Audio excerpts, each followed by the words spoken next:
Namaste and welcome to all in this session. I'm Khagendra Acharya from Kathmandu University. I begin today's session asking you questions about your reading and writing need. Are you writing a persuasive piece of paper as a part of university course assignment or as an answer to agree-disagree question in TOEFL test? Are you evaluating anyone's essay? Or are you participating in public debate? If you are in any of these needs, this session will be helpful for you. I am going to discuss Toulmin's model of argument. This model can be used to write essays, make public speech, take decisions, and participate in litigation. Let's listen to these two people's conversation on COVID-19. The man standing in one side begins the conversation. He says, vaccine against COVID-19 will be developed. The lady asks, what have you got to go on? In response, he says, scientists of many countries are working to develop the vaccine against this virus. Not convinced fully, she asks, how can we get there? To persuade her, he says, human history has seen development of vaccine even against deadly virus. She wants proof from him. He tells her vaccine against polio, tetanus, rubella, rotavirus were developed. She questions instantly. What about scientists' failure in case of HIV vaccine? He admits that the scientists are not successful in case of HIV. But in case of COVID, he says, the initial results are already promising. Finally, she asks, is there any condition in which the claim may be invalid? To which the man answers, if the governments are not ready to underwrite the manufacturers, which is to say, if the government does not accept liability guaranteeing payment in case of loss. If we delete all the questions asked by the second speaker, the idea of the first speaker would read,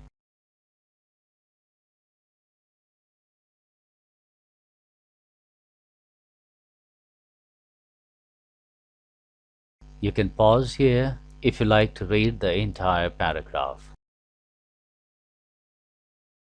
If the second person was not there, would the first person bring as much information as he brought here?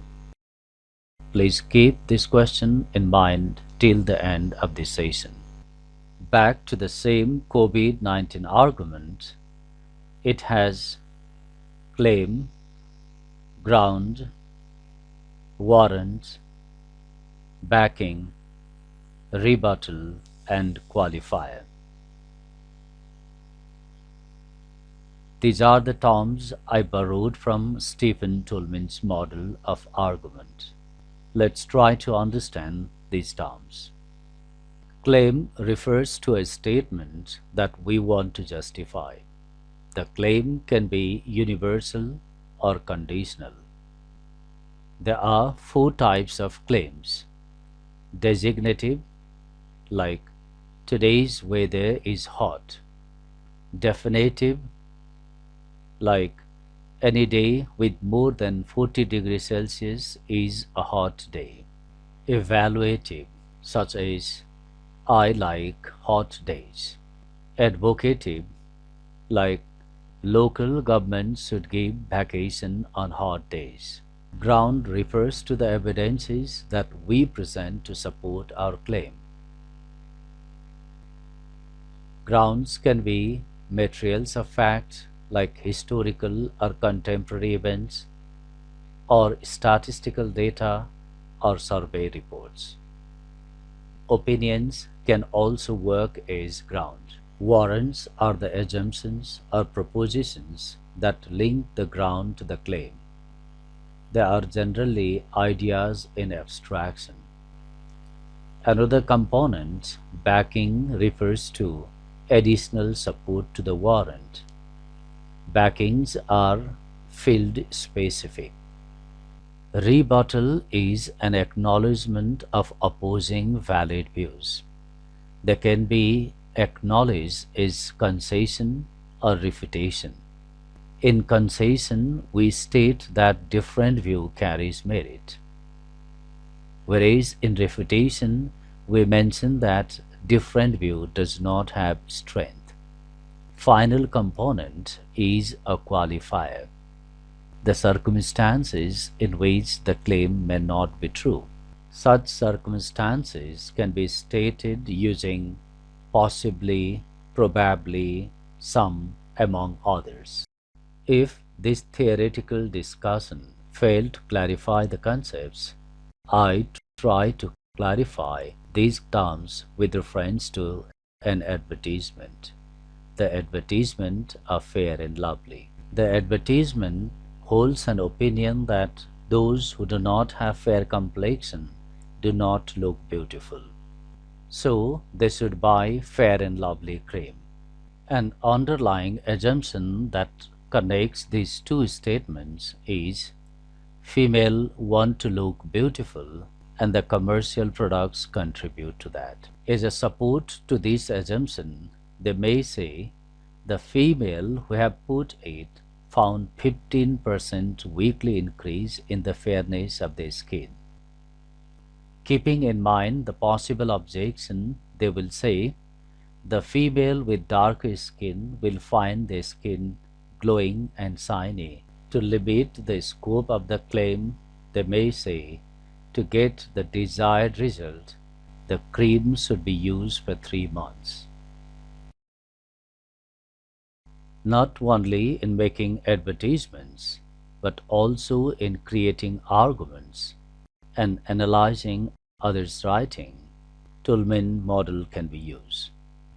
Now I take you to its use in these domains, in creating arguments and in analyzing the strength of arguments. To write an essay, you state a claim and write down the possible limitations. To draw your reader's interest to the claim, you can begin with an anecdote, a compelling quote, or rhetorical question. Write at least 3 grounds. After it, state the warrant and backing if necessary.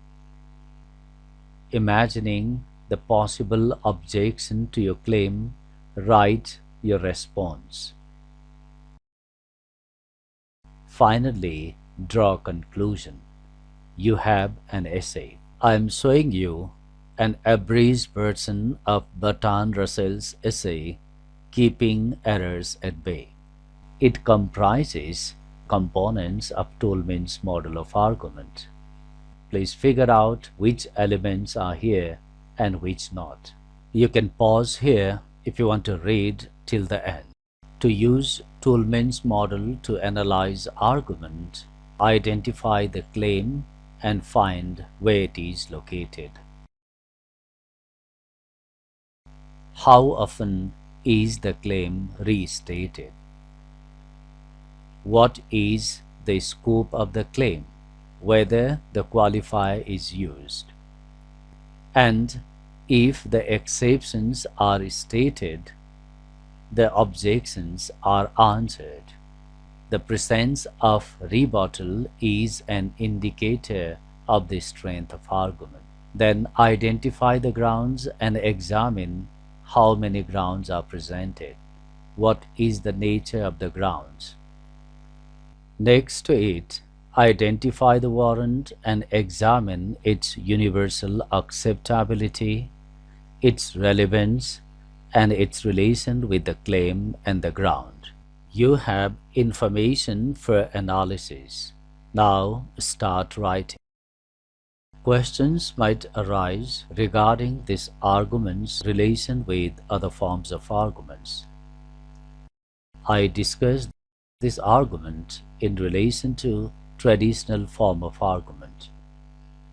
In the traditional form, arguments are stated this way: all men are mortal, Socrates is a man, so he is mortal. To state it in mathematical form, if A is equal to B, B is equal to C, then A is equal to C. Does this form represent argument in everyday life? Where is the dialogue? Does it imagine the presence of another person?